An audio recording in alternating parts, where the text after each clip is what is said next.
the 2026 Toyota Camry. Yeah, this is a big one. Anyone thinking about a new sedan needs to pay attention. The 2026 model, it isn't just a minor tweak. It's kind of the final form of the big redesign we saw in 2025. Right. And we've looked at, well, everything. Specs, reviews, the inside scoop on the interior, safety features, and maybe the most critical part for many buyers, the actual cost of owning this thing long term. And the whole story around the Camry, it's changed fundamentally, hasn't it? The absolute top headline, the thing you can't ignore, is that the 2026 Camry is only a hybrid. That's it. Toyota's gone all in on efficiency, no more regular gas engine option. It's a huge bet, really doubling down on that fuel economy reputation. It really is. It completely shifts their strategy for, their main family sedan. Okay, so let's break that down, this hybrid-only thing. Yeah. What does it actually feel like to drive? For someone used to a traditional four-cylinder, or maybe even a V6 Camry from the past, is it, like, sluggish? No, not sluggish, but definitely optimized for efficiency, for smoothness. Yeah. What's interesting is they actually give you two different hybrid setups. Both use a 2.5-liter four-cylinder engine with electric motors. And both use a CVT, right? A continuously variable transmission. Yes, exactly. Both use a CVT. We hear CVTs all the time. Maybe just quickly, why is that important here? Well, a CVT doesn't have fixed gears like a traditional automatic. It uses belts and pulleys to sort of smoothly find the best ratio. That's really key for squeezing out maximum fuel economy and giving you that seamless hybrid acceleration feel. But it's also why, you don't get that sporty engine roar when you floor it. It's a different kind of driving experience. Got it. So the actual power numbers, what are we looking at? Okay, the standard front-wheel drive gives you 225 horsepower combined. That's going to be your absolute fuel sipper. Right. But if you need more grip, maybe for snow or wet roads, the all-wheel drive version adds a third electric motor just for the rear wheels. That bumps the total power up a little bit to 232 horsepower. And how does that translate on the road? Like 0 to 60 times? Actually pretty well, especially when you remember the Focus is MPG. Tests show the XSE all-wheel drive model doing 0-60 in about 6.8 seconds. Okay. Competitive. Yeah, very competitive. Puts it right in the mix. It's actually a full second quicker than, say, the Hyundai Sonata. So definitely enough power for highway merging, getting up to speed, that kind of thing. No problem there. But the Camry's reputation, it's always been the comfortable cruiser, right? Yeah. Not exactly a sports sedan. We saw some reviewers mention things like vague steering. Is that still the case? Is that the trade-off for comfort? Oh, absolutely. That's an intentional choice by Toyota. The Camry is designed for mass appeal, focusing on comfort, a quiet ride.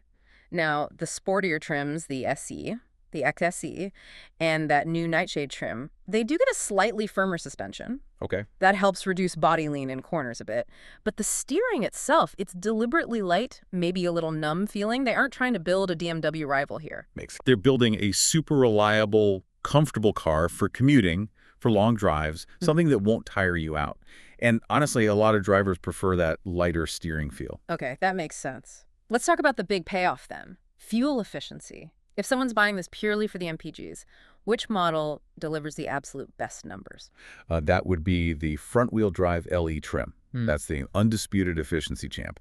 The EPA estimates are, frankly, amazing. 53 miles per gallon in the city, 50 on the highway. That works out to 51 mpg combined. 51 combined. For a sedan this big, that's really something. What does that do for range? Well, with that 51 mpg and a 13-gallon fuel tank, you're looking at a potential maximum range of 663 miles on a single tank for that FWD LE. Whoa, 663 miles. Yeah, so range anxiety, pretty much gone. It makes the hybrid a really compelling choice, even against EVs, for people who do a lot of long-distance driving. Definitely. So, okay, that's the best case. What about the other end, the least efficient model? Even the least frugal one, which is the heavier, slightly more powerful all-wheel drive XSE trim, still gets an estimated 44 mpg combined. Still great. Exactly.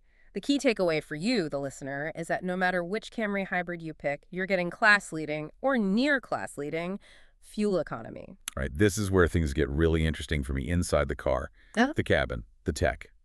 With this whole redesign, did they finally make the interior feel properly premium, match the price? I'd say yes, they definitely did. The inside feels much more modern, more refined than the old Camry. They've put effort into making it quieter too, using better sound insulation to kind of dampen that hybrid drivetrain noise. Good. It creates a calmer feel. And importantly, all models now get dual-zone automatic climate control. Plus, for passengers in the back, there's good legroom and dedicated air vents, which is a nice touch. Okay, talk materials. Yeah. How does that feeling of luxury change as you go up the trim levels? You mentioned 4 trims earlier. Right, that's where you see the big difference. The standard LE and SE models, they use a high-quality fabric seat trim. Durable, practical. Mm-hmm. When you step up to the SE and the new Nightshade trim, you get Toyota's Softex trim.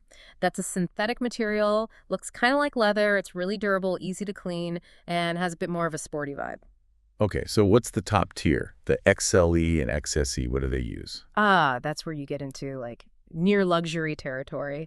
The XLE and XSE use a mix of real, actual leather and this material called Dynamica. Dynamica. Yeah, it's a high-end microfiber, feels a bit like suede. Very nice stuff. Gives it a much more sophisticated feel. Plus, these top trims often add features like heated and ventilated front seats, memory for the driver's seat, and even acoustic laminated glass on the front windows to make it even quieter. In colors. Yeah. I heard they got a bit bolder than the usual beige and gray. They did. Which is great to see. Toyota's playing it less safe now. There's a nice, light, airy color called macadamia available on the XLE XSE. But the one everyone's talking about, the real head turner, is called Cockpit Red. It's only on the top XSE trim, and it looks, well, very striking. Definitely signals they're trying to attract maybe a younger buyer, someone looking for more style. Right. Moving to the screens and the tech, what's standard? And what do you get if you splurge on those higher trims? Standard on most models is a pretty decent 8-inch touchscreen. It's the Toyota Audio Multimedia System. Clear, seems responsive, and critically, it includes wireless Apple CarPlay and wireless Android Auto standard. Wireless is key. Absolutely. No fumbling with cords.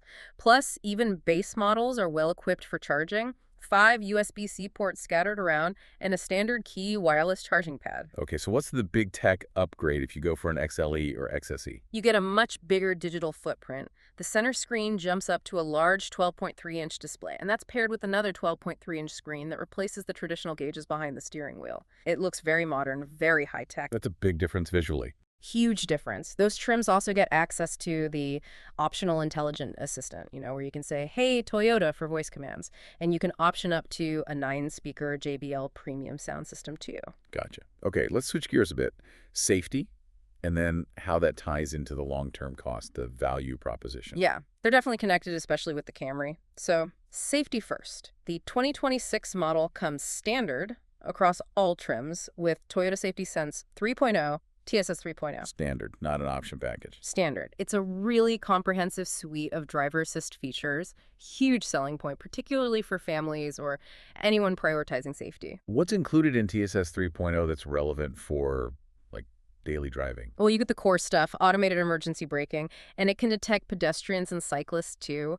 There's advanced adaptive cruise control, which works really smoothly, and it includes lane centering assist to help keep you in your lane. Plus, road sign assist, it actually reads speed limit signs and displays them for you. And something really useful for highway driving. Blind spot monitor standard now too, helps with those lane changes. And I think there's something for traffic jams, for people stuck in that awful stop-and-go commute. Right, that's the available traffic jam assist. It's designed for low-speed situations, basically helps manage the distance to the car ahead and keep you centered in the lane during heavy traffic. Take some of the stress out. Sounds helpful. It is, but it's really important to stress, TSS 3.0, even with traffic jam assist, it's an assistance system. It's not self-driving. You absolutely still need to pay attention, keep your hands on the wheel, be ready to take over. Crucial point. Okay, let's pivot to the money side. Cost of ownership. This is where the Camry has always built its reputation, right? We've got some numbers for the base 2025 front-wheel drive LE over 5 years. Lay those out for us. Okay, so the total estimated cost to own that base model for 5 years, and this is excluding the initial purchase price, the MSRP is projected around $45,290. $45,000 over 5 years. Okay. Where does that money actually go? This is the interesting part. The single biggest chunk is depreciation, which is estimated at about $14,408 over those 5 years. Ouch. Depreciation always hurts. It does. But here's the key context for the Camry. It holds its value exceptionally well. Data suggests it retains about 58.4% of its original value after 5 years. 58%. That sounds pretty good. It's outstanding for this segment. Many competitors drop well below 50%. So while $14K sounds like a lot, it's actually less depreciation than you'd see on many rivals. It makes the Camry a relatively safe bet financially. Okay, what about the other running costs? Fuel, repairs. That's where the hybrid really pays off. Fuel costs over 5 years are estimated at only about $8,045 total. That's significantly less than a non-hybrid sedan of this size. Right, because of those high MPG numbers. Exactly, and repairs. Almost negligible in the projection, just $773 total estimated over 5 years. Toyota reliability combined with the hybrid system's design seems to keep those costs super low. Wow, $773 in repairs over 5 years is tiny. But what about insurance? Are hybrids more expensive to insure because of the complex parts, the battery? Insurance is estimated around $7,631 total over 5 years. It's sort of mid-pack for the segment, maybe slightly higher than a pure gas car, but not drastically so. It doesn't really offset the massive savings on fuel and repairs. Okay. And what really helps ease any anxiety about those potentially expensive hybrid components is the warranty coverage. Right. Tell us about the warranty. So you get the standard stuff. 3 years or 36,000 miles for the basic limited warranty, and 5 years or 60,000 miles for the powertrain. But the really important part for a hybrid buyer, the hybrid-specific components, like the battery and electric motors, are covered for a very long time, 10 years or 150,000 miles. 10 years, 150K, that's huge. It's huge. It really reduces the perceived risk of owning a hybrid long-term, covers you against those potentially big-ticket repairs down the road, and contributes to that low overall cost of ownership. Plus, you get 2 years or 25,000 miles of complimentary scheduled maintenance, too. Okay, so pulling this all together, someone's ready to buy right now. What's the play? Do they try and grab a 2025 model off the lot, maybe get a deal? Or should they wait for the 2026s to arrive? This seems like the key dilemma for buyers today. It really is. And looking at what people are saying, online forums, consumer discussions, the general consensus seems to be that the 2026 model year is essentially a carryover year. Meaning no significant changes from the 2025. Exactly. It's expected to be almost identical to the redesigned 2025 model.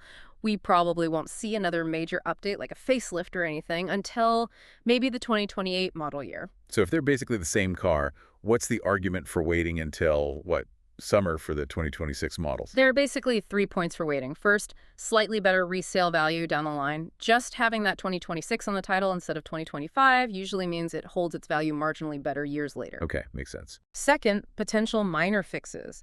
Sometimes with a brand new redesign like the 25 small first-year issues crop up. People mention maybe some door panel rattles or the wireless CarPlay being a bit sensitive. Often those little things get ironed out by the second model year, the 26. Right, the typical first-year bugs. Yeah.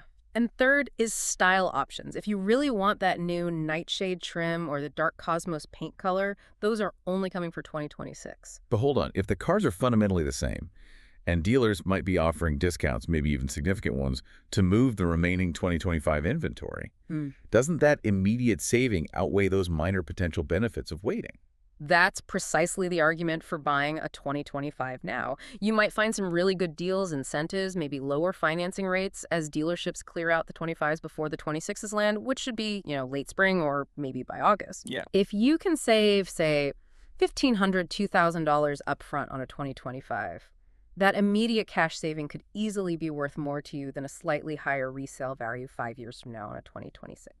Plus, there's some chatter, some speculation about potential tariffs on parts coming from Mexico or Canada, which could mean the MSRP for the 2026 models might creep up slightly compared to the 2025 launch price. Buying now locks in that potentially lower price. Interesting point about tariffs. And quickly, what about someone considering used? We know dealers have lots of options. Ford, Chevy, Kia, not just Toyota. Any quick advice for someone looking at a used Camry instead? Yeah, the used market is always worth considering. The main advantages are, 1, a lower purchase price upfront, obviously, and 2, you avoid the steepest part of the depreciation curve. That massive initial hit when a new car drives off the lot, someone else already took that. Right. So a used car's value tends to be more stable year to year compared to a brand new one. Financially, it can be less volatile. Okay, so let's try and wrap this up. The 2026 Camry, it's really doubling down on that hybrid-only strategy. Looks like it delivers impressive efficiency, keeps that strong ownership value reputation, and now bundles in a lot of standard safety tech with TSS 3.0. For you, the buyer, it seems the choice between a 25 and 26 really comes down to timing and how much you value potential upfront savings versus maybe minor refinements and slightly better long-term resale. Exactly. And maybe one final thought for you to chew on. While Toyota has gone all in on the standard hybrid for now, there's been industry talk, some speculation, that they might eventually add a plug-in hybrid, a PHEV version, to the Camry lineup down the road. Ah, plug-in Camry. Yeah. Now, if that happens, PHEVs almost always carry a significant price premium over the standard hybrid. Could be, maybe $5,000 more, maybe even more. So as you think about your long-term plan, maybe keeping the car for 10 years, how does the known quantity, the proven low running costs and solid value of today's standard hybrid, stack up against the potential future availability and the definite extra upfront cost of a pricier plug-in version later on? That's a trade-off worth considering.